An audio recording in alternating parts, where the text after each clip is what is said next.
রাঙার কথা শুনে অদ্ভুত কাণ্ড করল একলব্য। সম্পূর্ণ জানতে হলে দেখতে থাকো।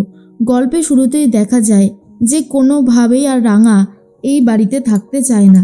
একলব্যকে ডিভোর্স দিয়ে রাঙা এই বাড়ি ছেড়ে চলে যেতে চাইছে, কিন্তু প্রমিতা কোনোভাবেই রাঙাকে যেতে দেবে না বলে ঠিক করে আর বলে, আমি তোকে কোনোভাবেই যেতে দেব না। তুই কেন আমার কথা শুনতে চাইছিস না বলতো রাঙা? রাঙা তখন বলে, না মা, তুই আর আমাকে আটকাস না।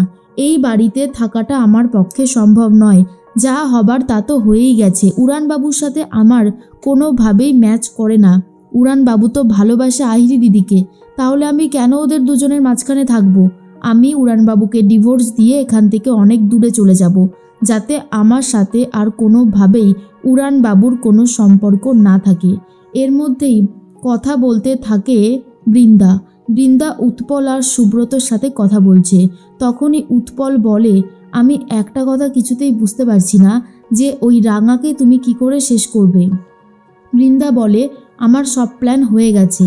তোমাদের দুজনের মধ্যে আমার একজনকে চাই যে আমার সাথে আমার দোকানে ছদ্মবেশ নিয়ে থাকবে। তার মধ্যেই উৎপল বলে, তাহলে তো খুব ভালোই হবে, কিন্তু যদি চিনে ফেলে? কিন্তু বৃন্দা বলে, না না, ছদ্মবেশ নিয়ে যাবে, তাই চেনার কোনো প্রশ্নই আসছে না। আমি সবাইকে এটা ওটা বলে ম্যানেজ করে নেব।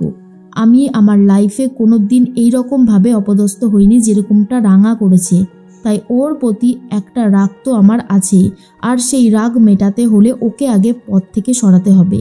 তার মধ্যেই অন্যদিকে একলব্যর সাথে কথা বলতে থাকে আহিরি। আহিরি তখন বলে, কি হয়েছে বলো তো? তুমি কি এখন চাইছো না যে আমাদের বিয়েটা হোক? তুমি যদি নাই চাও তাহলে আমাকে বলে দিচ্ছ না কেন? এর মধ্যেই তখন একলব্য বলে, এসব আবার কি কথা বলছো? তোমার কোনো কথার মানেই না আমি বুঝতে পারছি না। আহিরি বলে, আমি যে কোনো কিছু ভুল বলিনি সেটা তুমি খুব ভালো মতনই জানো। তুমি আজকে অজ্ঞান হয়ে গেলে বলে। তুমি যদি আজকে অজ্ঞান না হতে তাহলে এতক্ষণে আমাদের এঙ্গেজমেন্টটা হয়ে যেত। এদিকে রাঙা নিজের ঘরে গিয়ে খুব কষ্ট পায় আর খুব কান্নাকাটি করতে থাকে। মনে মনে ভাবে, যেভাবেই হোক না কেন আমাকে এখন শক্ত হতে হবে। উড়ানবাবুর সাথে আহিরি দিদির বিয়েটা দিয়ে আমাকে এখান থেকে চলে যেতে হবে। আমি যেখান থেকে এসেছি আমি আবার ঠিক সেখানেই ফিরে যাব। কেন আমি এখানে থাকবো? আমি এখানে কোনোভাবেই থাকবো না, কারণ উড়ানবাবু তো আর আমাকে ভালোবাসে না, ভালোবাসে আহিরি দিদিকে। এর মধ্যে আহিরি ঠিক করেছে যে একলব্যকে বিয়ে করে তবেই ছাড়বে। আর তার মধ্যে একলব্য ঠিক করে যে এখন এসব নিয়ে কিছু ভাববে না। তখন চলে এসেছে আহিরির কথা শুনে রাঙা আর বলে, না আহিরি দিদি, তোর সাথে উড়ানবাবুর বিয়ে হবে, আর সেটা খুব শিগগিরই। উড়ানবাবু, তুই যত তাড়াতাড়ি সম্ভব আমাদের ডিভোর্সের ব্যবস্থাটা কর। তখন তো শুনে খুব বিরক্ত হতে থাকে একলব্য আর বলে, আমি কি করব না করব সেটা তুমি ঠিক করে দেবে? তুমি ঠিক করার কে? রাঙামতি বলে, আমি ঠিক করার আসল লোক। আমাকে নিয়েই তো এত সমস্যা। আমিও চাই এখান থেকে মুক্তি পেতে, তাই যত তাড়াতাড়ি সম্ভব আমি এখান থেকে চলে যেতে চাইছি। এই শুনে একলব্য প্রচণ্ড রেগে যায় আর বলে, ঠিক আছে, তুমি যখন চাইছো তাহলে আজকেই আমাদের এঙ্গেজমেন্টটা হয়ে যাবে।